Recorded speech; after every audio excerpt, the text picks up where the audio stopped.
Well, it's taxes of death piles and taxes. It is that time of year. We're going to have to do something. Uncle Sam wants his money. Who doesn't want their money? Well, he's got a lot of it, but we all got to put it in the system. That's the country we live in. So, need to file your taxes. Got questions? You want to know more because you're a reseller. It is a little more difficult than it is, especially if it's your first year. You're getting into it. You're going to get these 1099Ks. You get information that you don't know what to do with, and we don't want you to pay any more than you have to. So reach out to us here at Adam Up Accounting. You can go to our website. You can check us out on social media. We'd love to help you out. Like I said, we know the resale game. We're here to make sure that you pay your fair share, but don't go back to jail.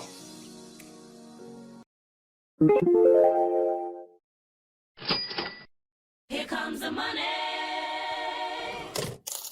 Here comes the money. Money, money, money, money, money, money, money, money, money. Money, money, money, money, money, money, money, money, money. Money, money, money, money, money, money, money, money, money. Money, money, money, money, money, money, money, money. It's your favorite time of the week. It is Death, Piles, and Taxes podcast of how you're going to make money. We are glad to be here late tonight, D-Roy. Burning that midnight oil. I'm Derek Everitt. Across the desk from me is Adam Beesley. Adam, how you doing? Oh, I'm doing better than you. I think you just drilled by the dentist. I got the cleanest teeth in the probably in the world right now. Sure, I bet you do. I mean, not too many dentists working this late, and I just went and got my annual cleanup. Oh boy, that's always a good thing to have. They had the TV on there, and I watched Wheel of Fortune and Jeopardy, and waited for the dentist to come out and tell me some stuff, and now here I am.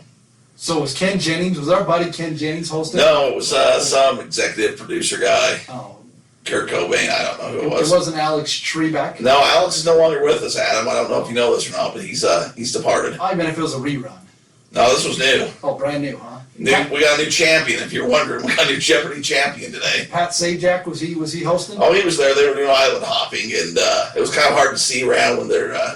man, they go kind of hard when they're trying to clean up those teeth. Oh, yeah. And I'm just trying to imagine myself watching the Wheel of Fortune and being in a different place. Yeah, I totally get that. So, man, how's everything going for you? You selling like hotcakes? It is. It's still busy. It's still going well. That's a good thing to say. I know a lot of people are kind of not doing... it depends what you're selling right now, I think.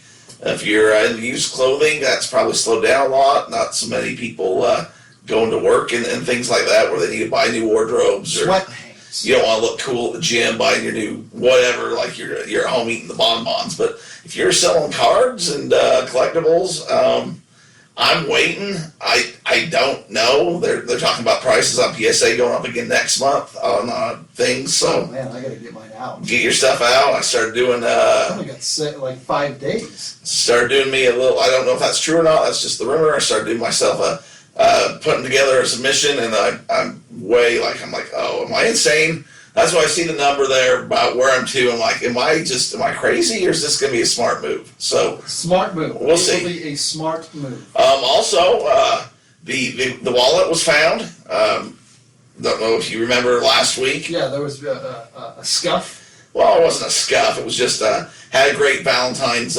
evening, and then I lost my wife's wallet. Well, it's been found. Where was it? Well, let's just say there was a miracle rock involved, and it gets all fishy after that. So it was found. It was found. We'll just leave it. Leave it at that. Then a whole other podcast about where, why, and how. But I know you're a faith-based man, Adam. So the miracle rock comes into play. The miracle happened, huh? But yeah, I mean, I know you're busy doing taxes, but how are sales doing? Sales are good. Like I said, I don't have a ton in my store. I've got 20-ish items. I've got a lot coming in on my PSA order. I'm looking right now, I got 121 items coming. It's in the assembly, so we'll see what that means. I know I've had the same cards getting graded for about it seems like 2 months now, so yeah, we'll see. We'll see what that means. I will tell you, I took a book out of the D-Roy page, so first time you're listening, appreciate you being here. It will not be your last, I can promise you that. Or if it is, you're already gone, so we don't care. Yeah, you're going to see it. You're going to stay. You're wondering what a prayer rock is, or a miracle rock. I don't even know what kind of rock it was. it was a pet rock back in the 70s, you would have. It was bought some crystal shop up in the big city. Good intentions and vibes. So I took a book out of the D-Roy's Everett. Sells stuff online. He's been doing it. He is the champion of eBay cards. Self-proclaimed. I don't know. It says it in your Twitter I profile. self-proclaimed it. Well, Gary V follows it. Gary V follows me. How many of you can say that? That's right, just me. Okay, go ahead, Adam. Go ahead. I did get fake spam by him one time on LinkedIn. I know. I remember. I got all excited. You were all excited. And then I'm like, oh. I also got fake spam by Lori Grenier from Sharp. Oh, dude, maybe you should just start collecting them. The fake spam. I could go off on that. I won't get it. But like I said, back to the D-Roy. He is the man. He knows what he's doing. He has the clout, and he's teaching me things. Okay, I had somebody message me about some cards and said, "Hey, what's the lowest you'll pay to sell that for?" The obvious answer, always the right answer. Adam, do you want to say it? Oh, yeah. I'll go for it. I sent him a message back. What's the highest you'll pay for it? That's always the answer. I actually came up with, I had an offer come in today from a guy from Germany, and he was offered on 4 cards, right? And he kind of went low on a couple. One was a raw card, and I don't think he realized that, so I took that offer. The other one I'd had for a while, and so it was a decent offer, so I took that one. But the 2 other cards, I countered back with other offers. So I'm like, dude, if you got to buy 4 of them, you got to buy, I think he's kind of in the mindset that I'd sell one and sell them all. But no, I split it right up and haven't heard back from him. But either way, I'm just like, I'll make you some offers. So I made some reasonable offers, but he was trying to go way low on something. And I'm like, no, that's not happening. And then he did the counter offer. And for those of you that haven't sent offers, I do it daily. It really helps boost sales. Yeah. Especially if you don't know where your stuff's at or what you want to sell things for. It's nice to just be open to some offers. But after, I think it's 2 or 3, you can just decline them because obviously it's just a waste of time. And I don't usually put a message or anything like that besides the standard, hey, you got a great offer on this item or whatever. Anyways, long story short, I declined the last offer, so I think he ended up with 3 of the 4, hasn't paid yet, but a guy in Germany that I'm negotiating with, only on eBay, right?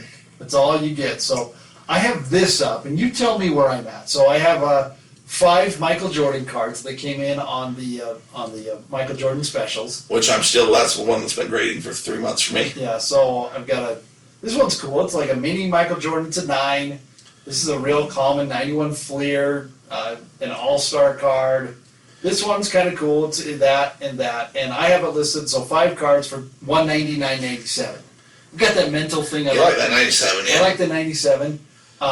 So a guy hit me up with an offer for $150, and I just didn't reply to it all. Am I crazy? Like, should I have taken it?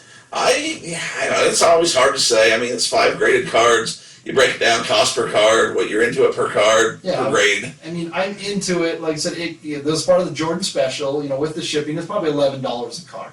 So you're into it a little over $50. Yeah, I'm into it $55. That's a tough call. Michael Jordan's always going to be something. Right now, cards are hot, but he's never going to really go down in value. That's what I thought. Okay, so and they said it's nothing crazy. Like I said, it's not like, they're all higher grades too. They're like all at least 9s, right? Yeah, it's all 9s. Yeah, if there was a 6 or a 7 or a random weird kind of grade in there, I could see something like that. But I just hit him back.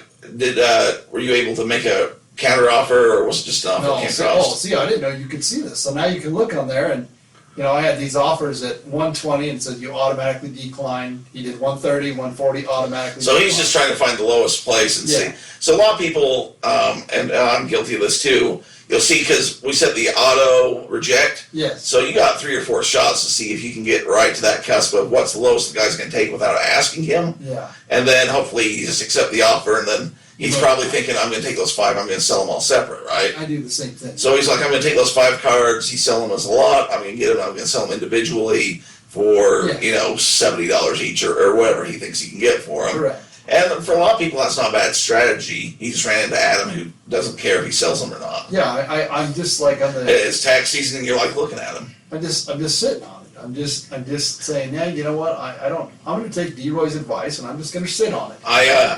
Sit on it, pal. I also had an auction that ended the other day, so I was doing my cards, and I had a box of those wrestling cards that we talk about all the time. It was the Trivia Series, Series 2.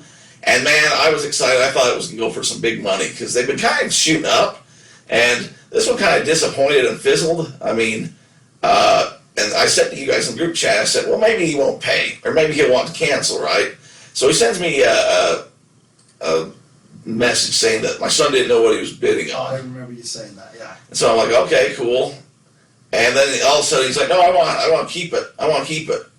Well, I already canceled the order. Okay. And so I think he gave him his money back. So as of right now, he sent me another message that he wants it. But I'm like, dude, that was a really good price. I'm going to hold on to it. I could open up the box and take 2 cards out of there and get about $200 a card, saying they come back at a minimum of an 8 with the Rock and the Stone Cold cards. So I was really expecting to get more than what I got for the thing. So I'm like, I'll just sit on it for another 6 months, maybe a year, or I'll open it up and get those cards going. But the guy that I was lucky that the first thing was like, my kids don't know what they're doing bidding on this stuff. Liar. Then he realized what it was, what he had, and tells me, that he all of a sudden he's had this change of mind. Well, I've changed my mind too. So it's kind of a weird scenario. It doesn't happen all the time, but it's just one of those things that I like about reselling and being in the world of eBay is every day is kind of a new adventure and different things happen all the time. So I know that numbers and asking prices, like I said, this is a podcast about learning how to do everything. And can you do me a favor? Let's mark this, and can you insert the celebration music? Jimmy Cheapy Pants sold his first item on eBay today. Saw that. Congratulations goes out to Jimmy, and it was a Switch game. Yeah, it was. Don't know the backstory or anything. We've been talking to him, telling him to do it. We didn't know if he was a closet seller that we just didn't tell us about, but apparently he got on the game, he took the advice, and he is reaping the benefits. Hopefully he made some money. The other day, my wife, I told you she started putting stuff on Macari. She had her for sale. So there you go. It's not, people are, it's just do it, people. I know there's people listening right now that they're going to get into it when they're a little less busy or once they have more time to figure it out. Just start doing it. It's not that hard. Pick up the phone, take a couple pictures, and everybody has time. Like, everybody, well, I'm so busy. No, what are you doing from 10:30 till 11:30 at night? It's not an audio thing either, so you can still watch your TV shows. Absolutely. And take your pictures and do your listing or whatever, so you can incorporate it. So one of the things, like I said, we talk, it's always finding those things that you think are going to have value in the future, or it's you learning how to do things. Cards have gone crazy. It's just insane what they've gone about. That's the best part. You go back, you timestamp it. We've been talking about this. We hit this one right. Now we need to figure out the next wave, the next storm coming. Adam's got ideas. I've got it. No, I know what it is. Let me tell you about this, and I'll go to what that next one is. I'm already there. You guys are on this Rocky Maivia, the Rock card. Did you watch The Young Rock, the new TV show? I saw part of it. I didn't. Good show. I didn't get it, but you guys showed me this card. This is the Rock 2.0. It's like his second year card. It's some, I don't know, it's a random card. I don't even know what it's called, the 1997. You want to know the backstory of that? It was cut out of the back of an action figure. Yes. Well, there you go. So Yeah. back of the action figure. Card. So you guys showed it to me, and neither one of you guys bought it, which I'm shocked, because you guys sent me the information. I think I ended up getting it for $70. Yeah, I think that was about right. And I'm going to send it in to get graded. But just, list price is nothing, but this one's listed for $500. Yeah, and they're going up in value. Yes. And he's got a new TV show out doing popular. Yes. It's going to keep going up. I'm just saying I'm excited. It's a good purchase, good pickup. That, my Bill Goldberg. I'm excited. Well, I saw the other day I was up in the big city and I saw that the Golden Corral had a drive-through open now. Oh, boy. So, in gratitude, you can take me and paint it through the Golden Corral drive-through at least once. We'll see what happens. Somebody's got hope. If it cracks $600, I think that's where you're at. List point is nothing. But somebody's got your same card you had up for $100,000, and that's just crazy. You can ask anything. It says, we all know it's sold and completes, but yeah. Okay. So we're gonna, like I said, we got the Michael Painter coming up. We did an interview with him a couple weeks ago. We're doing it here. We're doing it live. Michael Painter coming up next. Come on, Adam. The magic of the podcast. You can't. Yeah. So before we get into that, I'm gonna get real nerdy with it. Oh, let's do it. This podcast is time-stamped We are recording on February 23rd, 2021. 2021. The day of our Lord. I believe that's how you refer to it. The year of our Lord. That one. Yes. In the year of our Lord, 2021. Yes. I've been, always trying to find out, like, this card stuff and things on the internet. I've kind of figured, art, like, it's not going away. This thing ain't going away. Been learning about Dogecoin. We've talked about it. Cryptocurrency, like, it's kind of in that far out world, right? But it's becoming more obtainable. Like, a year ago, I don't think any of us had any cryptocurrency. I'm not going to confirm or deny it. Okay, but I'm just saying, the bulk group of our friends, I sure didn't. I knew what it was, but I never did anything with it. Derek Coin didn't go as well as I thought it would. It was a good venture, though. Not yet. So anyways, I've been trying to, like I said, learn. That's what this whole podcast is. Deathpiles and tax coin. That's right, I guess. Oh, that's the other one. We got a good coin thing that we'll talk about off the air. That was the other. Anyways, collecting coins. If you're ever getting there, we're going to get to that point with one of our potential guests from a clearinghouse. Publishers, is Eddie McMahon coming over? Yes, he is. Eddie is. There's this thing called NFT, okay? Non-Fungible Tokens. And it is essentially, it's a piece of art that you make that is time-stamped like a piece of cryptocurrency that you can have forever. So no matter what, it gets shared like, one of these tweets or these memes that everybody sees, like that could be potentially with what happens with your NFT. And the more that happens, the more people see it. What happens is somebody makes it, you can bid on it, you can only buy it right now, I think with Ethercoin, I think that's the term, I don't know. Into the ether. Diphtherium, I don't know, something like that. Magic gold sprinkle dust. Yes, that's what you buy it with. But you can buy it, and then it's yours, and it's timestamped, so it's only yours. It can't be counterfeited. It can't be anything. If it's shared, you get 100% of whatever royalties, whatever thing. So it really makes sense. But people are making like I think it's Top Shots NBAs just in the last 2 days. I just watched it. A LeBron James 13-second clip. It's just like you'd see something on Twitter. Just sold for $208,000. Okay? Just this little clip. It's a virtual thing. There was a Zion Williamson little clip that sold for $100,000. I guess I'm not grasping the whole picture. So somebody just takes a picture or a video. They make a video. So what? It's just saying that's your intellectual property? Yes, it is your intellectual property. Doesn't Zion say, hey, give me a little... No, there's some copyright, like so Top Shot, this company has all of the exclusive rights or something. I don't know quite how they So if I go to a game and take a picture, I don't necessarily have the rights to do it. I don't know about, like I said, that's the part I don't know about. But so Ryan that works with me over at my other company, Extreme Modus, he saw it and he was head deep into it. Like he was really big into YouTube years ago, like he did it. So he made a bunch of stuff the other night. So he has made digital Bitcoin cards that look like Pokemon cards. And that's what he did. And he put it up and he sold it. He's trying to figure out, he sold a couple like $5, figuring it out, but he did sell it for that. And he just was showing me like, hey, this is what it is. So you basically go to Adobe Clip Art, you do all these things, you make it, you timestamp it, and you have a glorified whatever piece of art that you've made. You have a digital something that you pay with crypto something. Yes. And it's worth something. Exactly. But from now But in the future it's going to be worth more something. Yes, and from now until forever, it's yours. Like it will always be, or by yours, it will always be able to say it's yours. So, for instance, let's just say that the title to Gail Miller's Lexus comes up in question. Okay?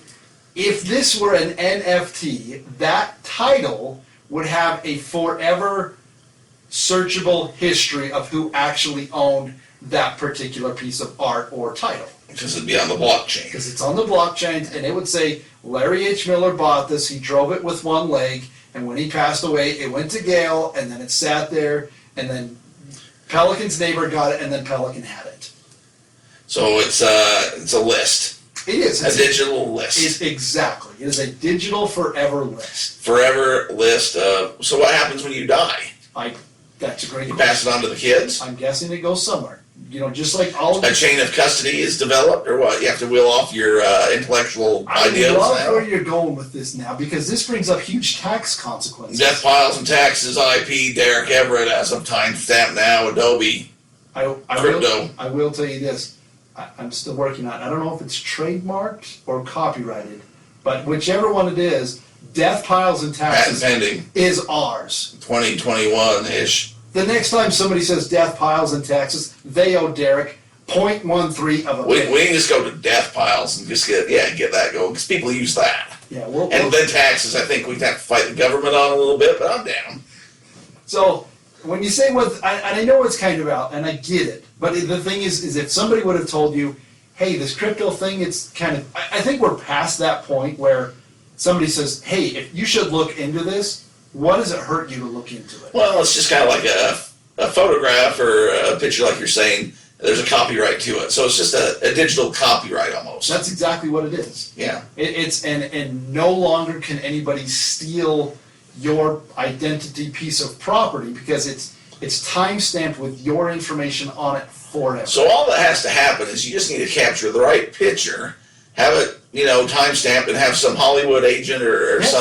somebody that's doing let's say you have a friend that works in ad agencies, and you say, hey, take this, use it for me, and then they have to license and have an agreement, and you get the perpetuity coming in for who knows how long, because they're using your image. No, forever. Well, as long as they're using the image. Yeah, forever. Yeah, but as long as if they're using the image and somebody else sees it and somebody else sees it, all it does is it increases. It's kind of like all you have to do is write one good Christmas song and you're set for life. Now you just got to make one DTBOT. You find out who your friends are. What was that called again? TR, what are we talking about? NFT. NFT, I didn't make that. Remember. Non-fungible tokens. The fungible. And you just got to make a non-fungible token and That's you're it. set for life. I'm telling you, not I'm going to start doing Christmas tokens. do it. Copyright Derek Everitt. Anyone that does that now, non-fungible, is liable You against me can't in just court. you can't just say it. You got to do the work. I just did. But you got to do the work. I have. That's It's already done. See, you're just like all these people that want to just say they're going to make money on eBay, but they won't do the work. I'm fungible token in it. Yes, you are. So I don't know. I've gone down kind of the rabbit hole. I've been doing some research on it. I've created my Coinbase wallet and all of these other things. I'm learning what Ethereum is. My dad used to have a nice coin pouch that he got from a kangaroo. He'd carry around his coins in. Those are good wallets. They're tough. So I don't know. That's all I'm saying is I would say just spend a little time if you haven't. Mark Cuban's talking about it. They just bought a whole bunch of money. They bought a whole bunch of money? He just dumped a ton of money into it. Okay, Gary Vee did. Like I says, he's kind of been on the forefront of a lot of other things. I mean, they're putting money into this. So, when the big boys are doing it, I mean, you can follow right behind suit or you can miss out. And like I said, it's time and money. That's all it is. Well, that sounds like something worth looking into. Yeah, I have been. And here's the thing: when I start making some money on that too, like, oh man. I'm gonna make you go back around the block. We're gonna go back to that Golden Corral drive-through again. Yeah, exactly. So Chocolate fountain style. It's just fun because, like I said, I'm learning. Like I said, I've never really done Adobe stuff. I didn't ever really been a creator. You know what I mean? I just put together a podcast. Exactly. That's what we are. Is we do the verbal, the sultry sounds of D. Roy Everett come across quite well. But if he or I had to write something, I mean, it's awful. They think that we were not educated. Yes, we were uneducated. They'd say, what 3-year-old scribbled this together? Where do you go to school? I'm from, I don't want to say it because... There you go. Don't begrudge. I'll have to start editing the stuff of all the... We don't want our... A dynasty. I have a legacy behind me now. You do. So, I don't know. That was my 2 cents. I think it'll behoove you... Your 3 cents, is that free? Yes. Behoove you to go out and spend a little time. I've sent it to the group text. I know most people ignore what I say. I mean, I'm just an accountant. I see where people make money. Hey, being an accountant and making money all day, let's have some tax stories. You're deep into taxes. Oh, man. What's going on? What's new in the world?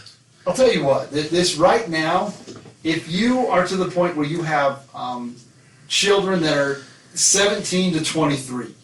And there's a question of whether you should claim them or not claim them. There's this really nifty loophole that allows your children, if they work this year and you claim them, they will potentially be better off to claim themselves because they're going to get the $1,800 stimulus that they didn't get last year because they were dependent on you.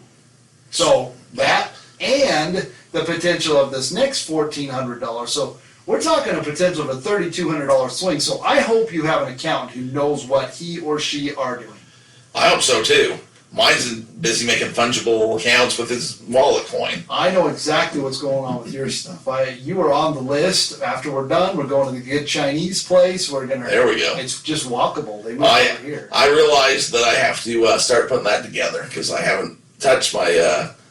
What I preach, I have not done with my GoDaddy bookkeeping. It's all there. I just need to go through and filter a few things and put, what this cost is. I will tell you one thing that's been really cool, really fun, is we've had a lot of people. I know I say that every week. We have a lot of people reach out to us with tax questions.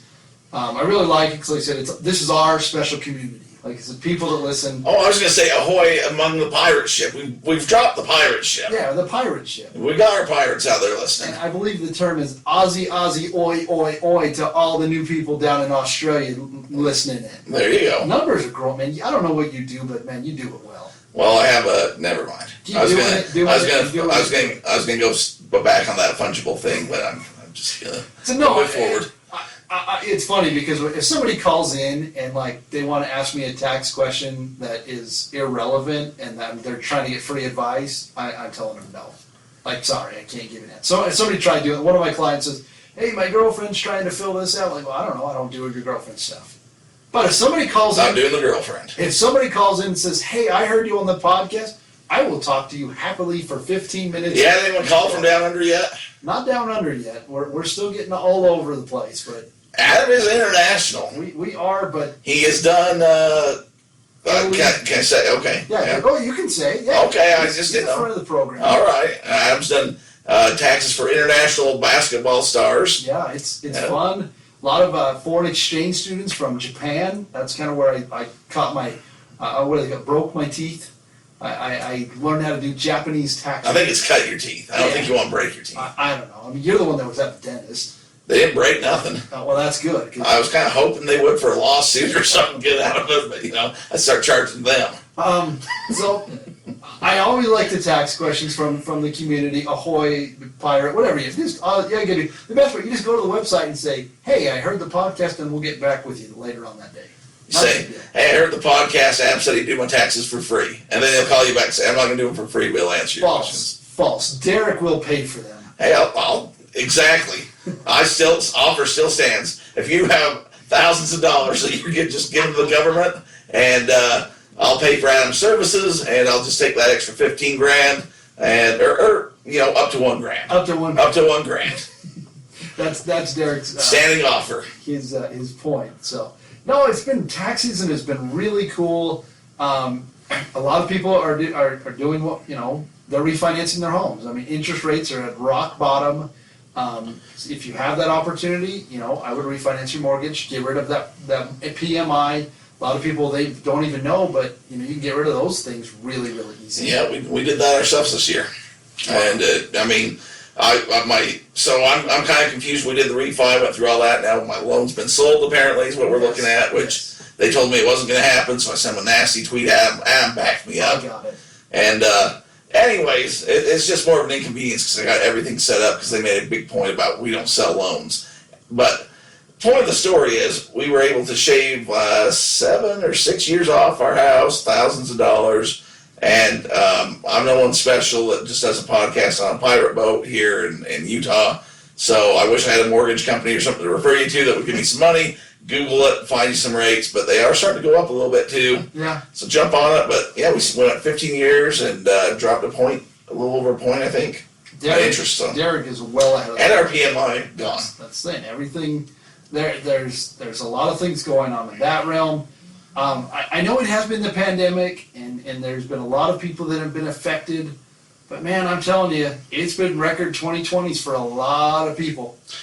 A lot of people. I'm thinking I'm going to be in that boat. If not, 2021 came out like a cannon, and I'm just hoping that everything I'm sending off to the PSA and the money that's attached, I more than quadruple. Well, I'll tell you what. Okay, if you're quadruple, I was going to say whatever you sent in, I'll give you $5 more than what you paid for. Yeah, exactly. Well, that might be up. Well, now you got me thinking of a scheme I can get you in. Oh, geez. I'm just gonna start sending in just this trash card. So show you the bill. I'll make the $5. When they come back, you're just stuck with them. Listen to you. Hey, we have a card show that we're thinking about getting into. We're not thinking. We got to do it, man. We got to just throw down the bucks. There's a card show coming up in 3 weeks now. No, 2 weeks. Yeah, the 12th, right? Yeah, the 12th, 2 weeks from now on a Saturday. So March 12th, if you're at the in the Orem Mall, is that what it is? Yes, Orem, Utah University Mall. And you want to come say, hey, I'm gonna have some Jerry Sloan stuff for sale. We're gonna have some Cards. Jordan cards for sale. I'll just be there to lowball Adam's offers. Hey, if I get money, then I am happy. We have a friend of the program who's next half of the show who we may or may not have talked to a few weeks ago or we're talking to next. Mike the Painter's going to be there. He's coming in here. In fact, I think he's just coming to the door. Hey, what's up there, Painter? No, I'm at. We're just, I don't know. This is an interesting, this has been interesting. We're way late. If people don't know, it's later than usual, and we're off guard. I will tell you one thing. We had to push back, but we've got a special guest coming up next week, if all goes well. Things that we've been talking about are going to come to fruition, and you're going to learn from the expert in the ticket field. Oh, there you go, a little teaser. So we got great first half. Hope you're all doing well. It is that time of the year. Get your taxes done so you can get that refund, and then you can go to the Johnny Lingo store. You can go to the Double Comma Llama and spend that money and enjoy your spoils so that we can make money and go to the Golden Corral. Adam, our friends over at Sellhound have outdone themselves. They're giving the Deathpiles and Taxes listeners an opportunity of a lifetime. They're going to help us make some money, get rid of that death pile, get your items listed because you can't sell out of an empty wagon. Man, sell all that you got, kill that death pile. When you go over to Sellhound, use promo code, capital letters, Deathpiles25 to save 25% off of their service. And get out there and start making some money. Hey guys, it's Derek Everitt and Adam Beesley from the Deathpiles and Taxes podcast that you're listening to right now. Your favorite accountant, I know. It's the greatest thing in the whole world. A lot of you have been asking what you can do to help the podcast out, and seriously, all we want is a review. Yeah. Hopefully it's a 5-star review, but if not, be fair, at least a 4. We know you're listening. Like I said, we see the numbers. We're all over the world. Like I said, it's just we see it. We appreciate everyone listening. Help us get a little higher up there. Help us get more new Helps listeners. with the algorithms. People can help find us out, and it really does help. So if you can go to Apple, iTunes, that's where a lot of you are already listening, or wherever you're listening. Spotify, Apple, all of these different things. They're all out. Wherever you listen, give us you don't even have to write a review, just give us 5 stars. If you want to give us a review, that's cool too. We appreciate it, and keep listening. Thanks for listening, guys. Deathpiles and Taxes, you've been asking for it. The Husky section, even under quarantine, is reunited, and it feels so good. That was awkward. I'm Derek Everitt. Adam just went silent on me over there, and we got Mike Painter via the Skype, our trio of the San Jose 3. Holy crap.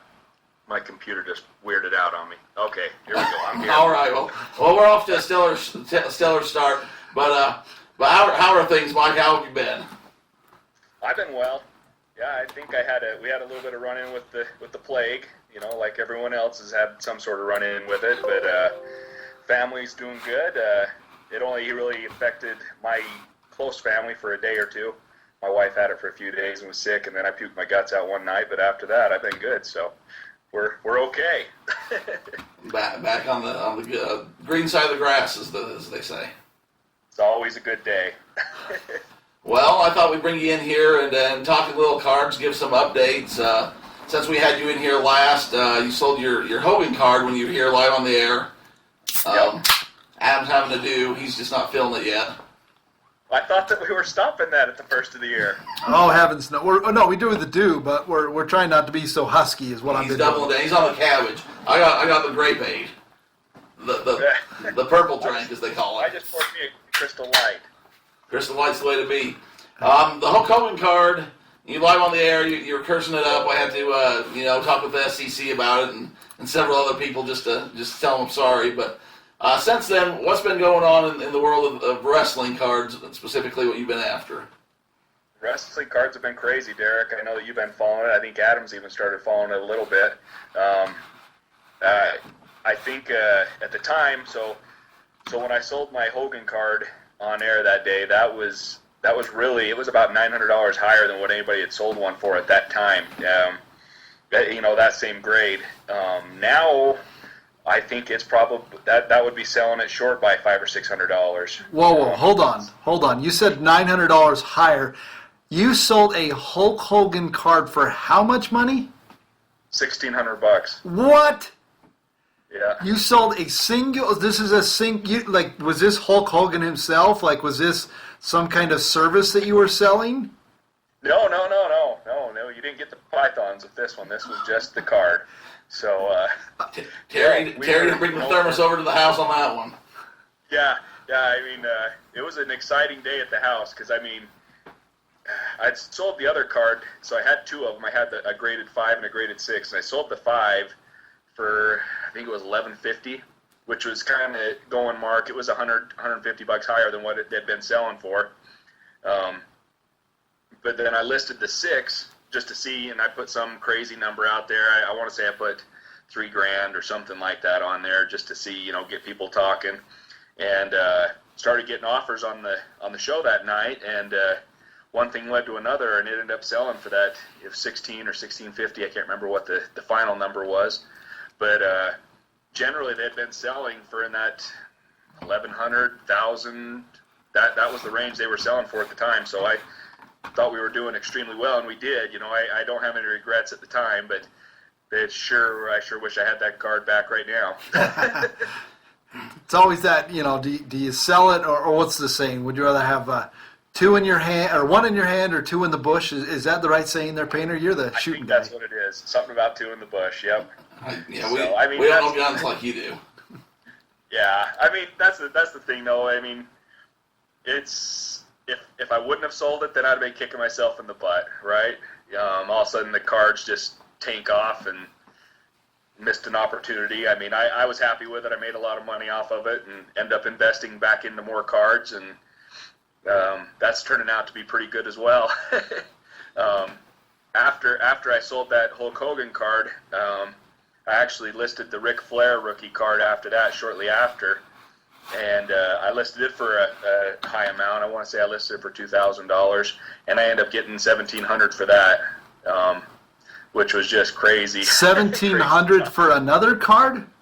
Yeah. I sold the Ric Flair rookie card. It was a PSA 8. Wow. And I sold that for $1,700. And being the shark that I was, I guess, I was hawking around on eBay and looking and contacting people, and I ended up parlaying that into another Ric Flair PSA 8 and another Ric Flair PSA 8 that was with the quantifier of an off-center. So I got those 2 cards for one.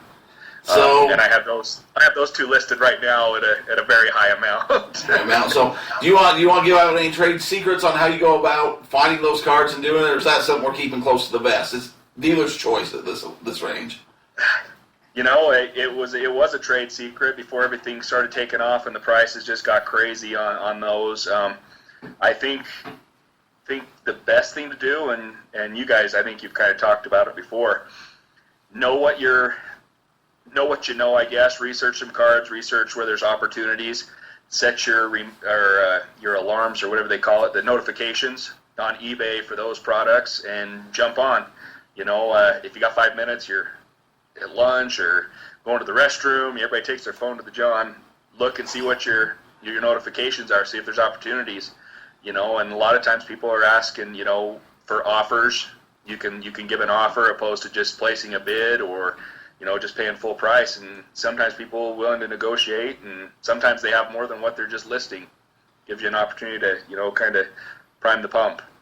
So let's talk about this auction we had the other day that you informed us on. I think it was a week ago Sunday. That was probably the craziest auction. I know we've talked about it a little bit on the show, but let's get it from your perspective about how that all went down and what happened in that last 20 seconds. So I'd made it my mind that I was going to buy another Hogan. I finally got my my submission back from PSA, so I'm only missing 2 cards for the full set, and I sold both the Hogan. So unfortunately the crown jewel of the set is one that I'm missing, and then I'm also missing a Bruiser Brody card that I sold for a few $100. So there was this set. I had reached out to the guy initially and offered him $1,800 or something, which is about twice what I paid for the set that I bought back in March. And this is the crown jewel of wrestling cards. This is the.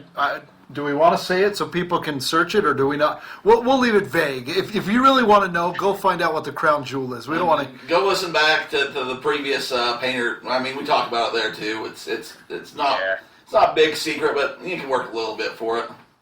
Yeah, and that's the thing. I mean, if you want to jump in, you got to jump in, because it's you better be confident, because the cards are not just my wife almost died when I paid for it the last time in that auction at $900, and now it's the numbers are nuts. She might kick me out of the house right now if she knew I was bidding what I was bidding. So anyway, we jumped onto that auction. So let's start over. I contacted this guy. My reminder came up. He showed that he was bidding. He had the auction up, but he was also open to offers.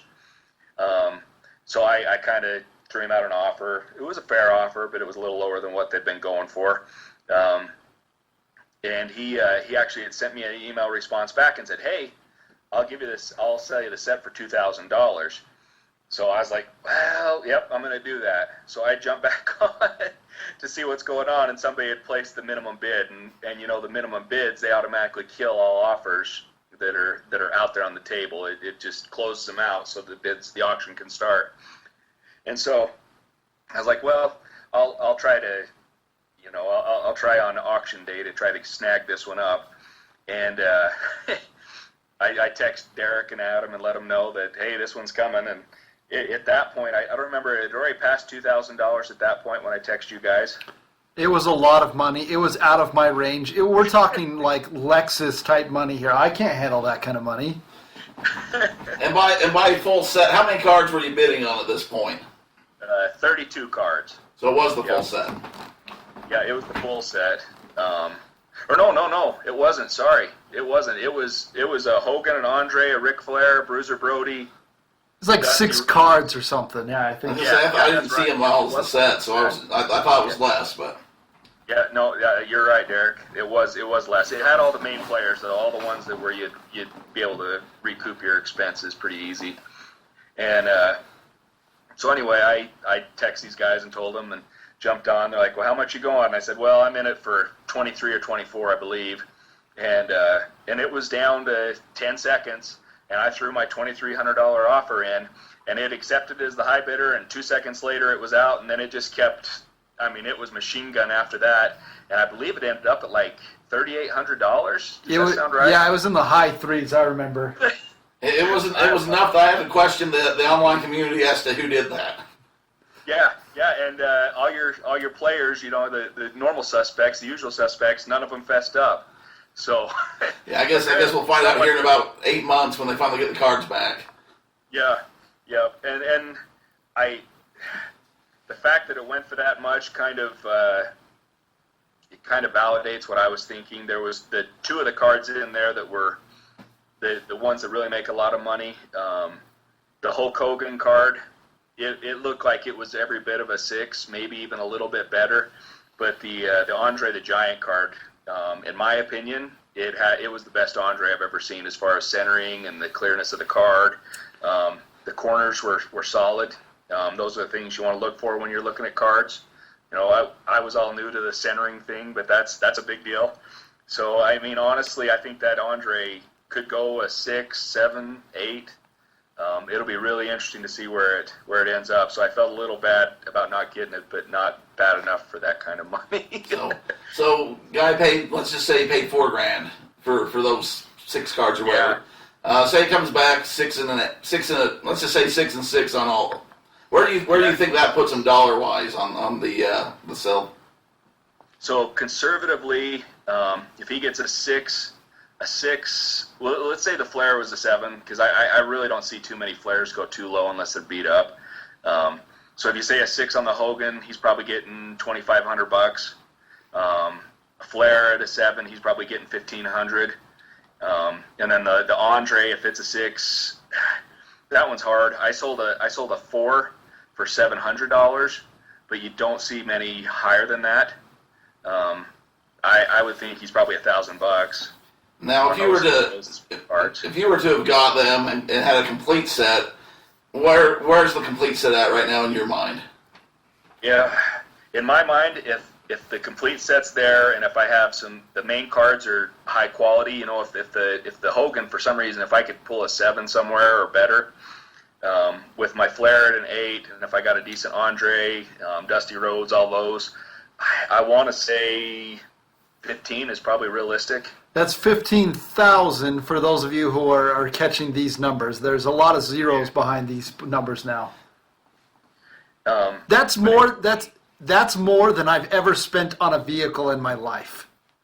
Yeah, I don't know what I would do if I had it. I mean, Pelican told me that I was an idiot for selling that Hogan on the episode, but $1,600 is hard to turn down. But right now, I wish I had the full set. Well, I was there earlier today. Adam sold those 3 Jordans, and we were all giving him a hard time about selling 310 Jordans. But it's when you got the money there. I mean, I sold the Trae Young card the other day for $300-something, and now I'm wishing I held on to it and got 5 or 6.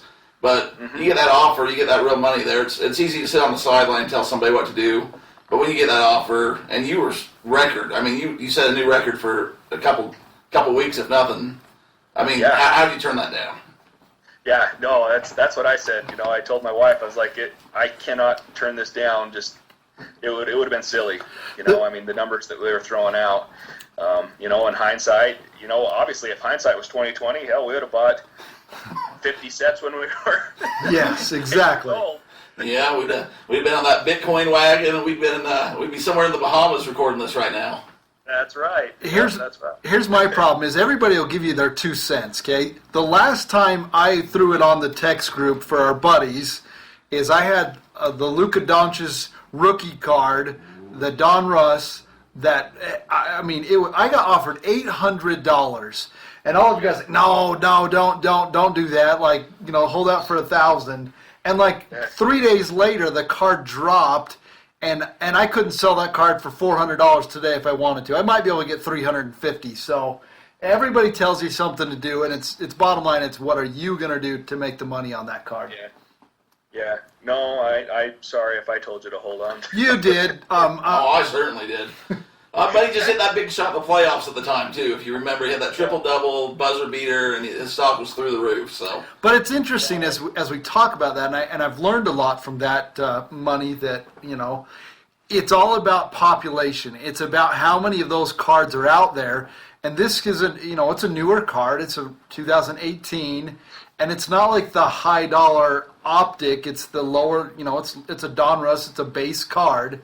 And the more that are out there, the volume, the quantity goes up, so the price goes down. But with the cards you're looking at, is these cards are non-existent now. Like I said, they're very, very low volume, and that's why those prices continue to go up.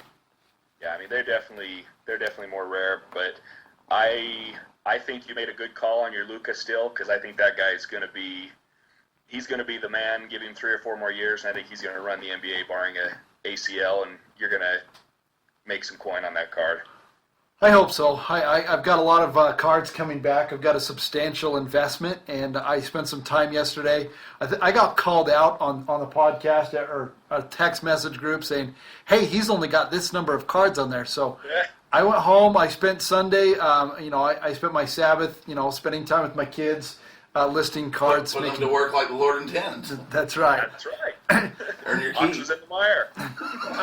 My kids had to, on the phone looking it up, and he's like, wow, this is hard. I'm like, yeah, it's not as easy as you think. You got to learn how to do it. But, when I listed some cards and I kind of bundled them, and I had 3 cards that, like, literally, I'm into it, maybe $35, and I sold it for $165. I mean, it's just, for me, it's proof in the pudding. Same thing. It's saying, hey, I could make money on this if, I got them listed. So. Yeah. Well, and like you said too, I mean, I think a lot of it is we're sports people. We like sports. We like cards growing up. If you think it's cool, most likely other people are going to think it's cool, and sometimes it's worth taking the shot. Like, I remember growing up, that Chicago Bulls logo was so cool. Like, I like the Bulls. The Bulls and the Jazz were my teams until Michael Jordan started hurting John Stockton and Karl Malone, and then I hated the Bulls. But anyway, growing up, though, that logo was awesome, and so I bought that box of Skybox. I bought a case of Skybox cards. They were 96s or something like that, but it had the big Bull logo. You guys know that one with the gold. Anyway, I got that one graded, and it came back a 10. I was like, well, that'd be cool. People like that with The Last Dance. Sold that thing within an hour for $45. I believe it was 45. Can't quote me. That's but it was just a logo. Skybox logo card. Yeah, it's just the Chicago Bulls logo. Because I've been holding off. I got a Washington Bullets and Seattle Supersonics, some of the teams that don't exist anymore. And I've been wondering if I should put those in to get them graded, or if that's just wasting my time. So you might have just convinced me right there. Yeah, that one did. And it was $35. Sorry, I sold it for $35, but I wasn't into that box of cards, $20, and that included all the Jordans and David Robinsons and everybody else I pulled out of it. Well, we must think alike, because I have that same Chicago Bull logo card that I'm waiting on at PSA. I also have the Montreal Expos that I'm waiting to get back. There you go. Hey, there you go. When you get some Houston Oilers and we're all set, we'll have the whole collection. That's right. I'm an Oilers man, not a soccer fan, or at least that's how it used to be. So you got back the Christmas Miracle cards. Have you listed any of those? Or how's the rest of the sales going? So that Chicago Bulls one sold right out of the gates. That was a Christmas Miracle card. And then, I got the set from you, and then I got my initial return. That came back like 2 days after Christmas as well. And so I sold that one, and then I actually had a Stone Cold Steve Austin. It was a PSA 3, so it was a 3 or a 4. It was pretty low, though. Low on the grading scale. It was kind of roughed up a little bit. And I listed that one for $100, I think, or $125, and was taking offers. One of them sold in the auction. So it would have been a 4 that sold in the auction the day before for $100 and some odd. So that gave me something to go off of. So I started getting offers immediately on that card. That one's starting to dry up. I don't know if Derek wants me to let people know about this one or not. It's up to you. I don't want to necessarily dry up your market, but it's about dry anyway. So yeah, it's getting harder and harder to pick up those games. And people, like, I started buying them at around $200, $225 as a max. You guys are spending $5 bills on them now. It's getting crazy stuff. As we talk about it, we had an interview with some kidropreneurs here earlier, and we kind of talked about how the internet has changed everything. If we could go back and tell 14-year-old painter that you'd be selling cards in the thousands of dollars, like, what would you have thought about that? I would have, in my head, I had cards because I always thought it was like a retirement thing. I always kept them in my trapper keeper and would look up Beckett and all that kind of crap. That was my deal. But turns out those cards weren't worth anything. my 400 Chris Webber rookie cards just didn't pan out. But I did luck into Kobe's and some. I had a bunch of Kobe rookies in there and some Michael Jordans and things like that. But if I could go back and tell 14-year-old Mike Painter what to do, I'd have said buy all those Hulk Hogan sets. Don't think that people are going to make fun of you when you start raking them in. Yeah, you're not going to care about 15 more years about that stuff. Nope. Yeah. Yeah, couldn't care less. It's funny because, like it says, you have such an opportunity to make money in fun ways. I mean, we all have our day jobs, we do that thing, but a lot of people are churning now that they're turning this passion or this ability to make money into a full-time gig. I've talked to a couple people in the last couple weeks, and that's what they've done. So it's just interesting how you can make money online now, and there's so many avenues to do it.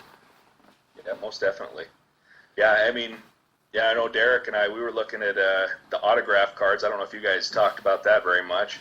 Not a whole lot. We talked a little bit about what happened last week, but haven't went too far down that rabbit hole. You can go ahead and go as far as you want. We won't rip that Band-Aid then. But, I mean, those are things you just got to be careful about. I got a return going back to one of Derek's friends, and then the other guy who was our mutual acquaintance. He blocked me after he asked what cards I purchased from him, which I thought was kind of a stupid move. Why would you even acknowledge that I emailed you if you were going to just block me immediately after? But yeah, I think Macari's got some definite things to fix. I reached out to them, and they have a 3-day window for you to get something authenticated or not, and that dog doesn't hunt.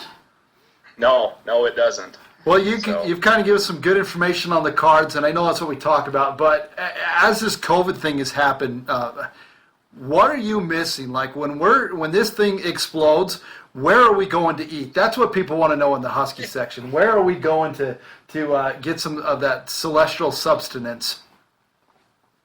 Am I first, or is Derek, or you first? You. You're going number one there, Mr. P. Okay. I miss this little joint in Provo, Utah, called the Bombay House. They make the best Indian food in the world, and believe me, I've tried it all over the world, and by hell, the Bombay House has got it figured out. They are delicious. So what am I getting? Like some masaman curry, or what's your chicken tikka masala? Definitely getting that, and getting us some garlic naan. Got to have the naan bread, and then if you're feeling crazy, we'll get some lamb curry. Have you had their lemon drink there, or their lime drink? I haven't. It's like wine with seasoning, and no, it's something else. I know they always try to. Well, I don't know if they do there, but at the other Indian restaurants I go to, they always try to give me my palate cleanser, and I try to explain to them that I don't do palate cleanser. You don't cleanse your palate. No, that's a little too much alcohol even for this Mormon kid. Well, that's yours. What about you there, Mr. D. Roy? Well, I think the game needs to get back out to Bendy. That will help a couple itches of mine get scratched. But I know Pelican's ready to load up the bus and go right now, COVID or not, hazmat suit or not. But that buffet, we sit around and BS for about 2 hours, and then hopefully Lady Luck's nice to a few of us and come home with a few dollar bills in our wallet and call it a day. So that's high on my list. We've got we're close to the state line, and where we live, certain things are not legal, but you can go across the line and they are legal. And I'm talking about gambling, not the other things that are in Nevada. Adam was telling me about when he was in school, and they'd have a career day. You remember career days at school? He had some interesting people come and present opportunities to the young women about how they could make a living in Pahrump, Nevada. Entrepreneurs. Yeah, I mean that's a whole different online business and everything. Yeah, that was 14-year-old Adam had a lot more opportunities than Mike or Derek. as far as money making legally. That's true. I'm honestly we didn't go to any football games this year together. That's one of my enjoyments. I would love to hit up another road game. I know in 2 years that's too many out, but I know that there's a game that's going to be in Florida that I think we'll all be attending, or I'm already putting it on the schedule. But just kind of hanging out, going to do fun things, eating food. I like food. I enjoy food. Till Adam's on a diet for the first of the year. You can tell that just by the food talk. No, I miss it too. I'm trying to hit the skinny button again, but you know how that goes. Hey, Banner, so besides cards, what else are you into on the reselling world? Is there anything that you've been enjoying? I went all in on the Care Bears again. I did pretty well on them last year, and I found a few at the Walmarts before Christmas, back in the September-October time frame, and they sold fast, man. I was excited, so I had an alert come up from Walmart that they were in stock, so I went all in, and I had a Derek experience with all the boxes at my door, and I ended up not selling a single one over Christmas. I got several Care Bears too. So I may end up taking the walk of shame on that one, but I did sell some He-Man. I went in heavy on the He-Mans too, and I actually ended up returning a few of those. But I sold each of the figures and the Battle Cat the day after Christmas. It was the day after Christmas or 2 days after Christmas. I sold those to an international customer. Sold it for it was either 180 or 225. I can't remember, but we did okay. But Just making money hand over fist. That's all. And my wife gave me the come to Jesus talk about the He-Man the other day, and I just said I'm going to lower the price. I don't want to take the walk of shame with the amount I bought. I can't even fathom that one. I think my wife may take the walk of shame for me because I'm still on quarantine, so she's out of quarantine. Yeah. Next couple days, those will get right back. She may get those Care Bears back up. I think I'm just going to try to lower the price and move them at this point.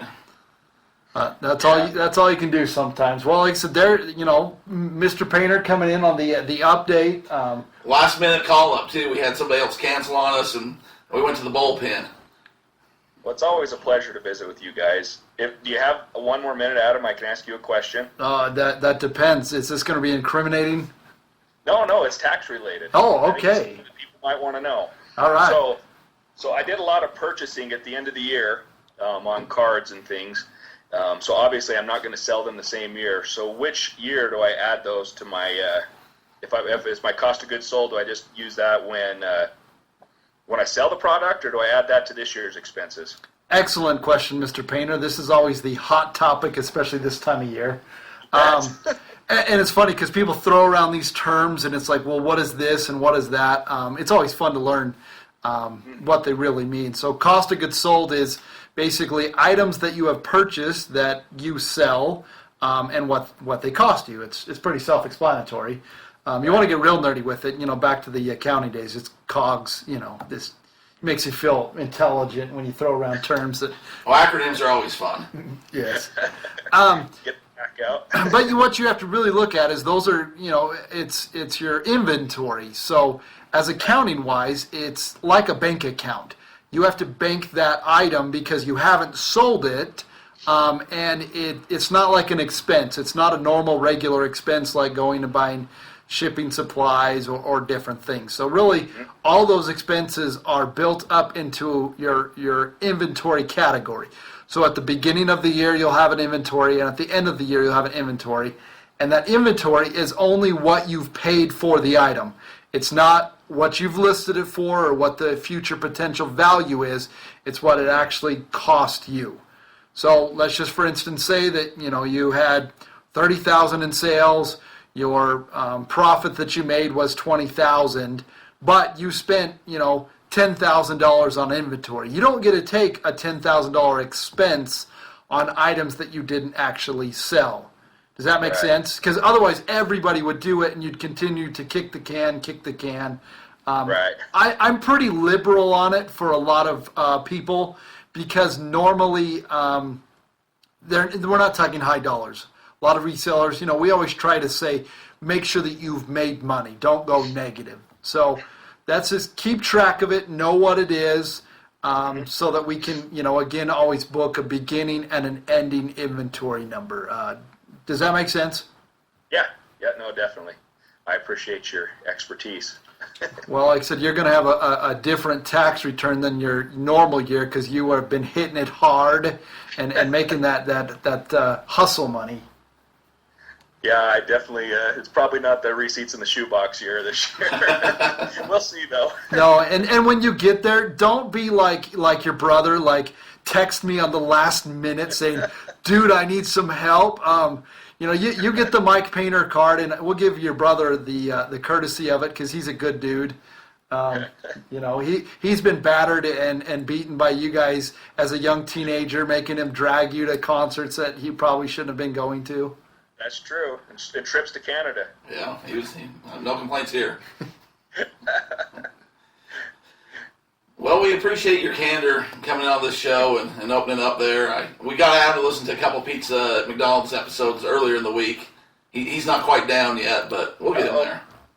There you go. There's Mr. Painter. We appreciate it. And what are those two things, Mr. Painter? How do we end the show? Oh, we lost him. He froze up. Wow. Right there. Oh, there he is back. I'm back. Wow. Did you close it? That was Yeah. There's two things in life. There's two things in life that are certain, Mr. Painter. Deathpiles and taxes. And pizza at McDonald's.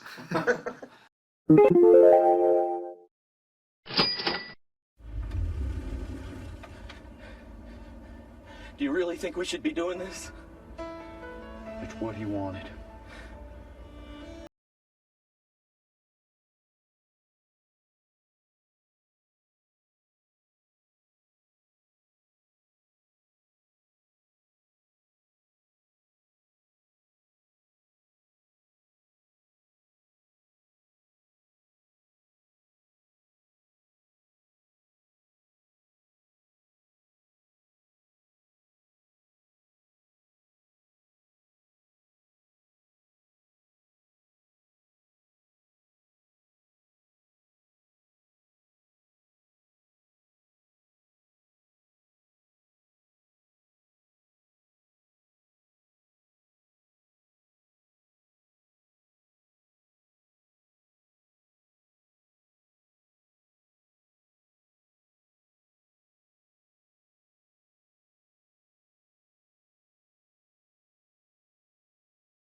That's good. Come on, come on. Wait, we just can't leave him here. What are you going to do? Take him home? Come in.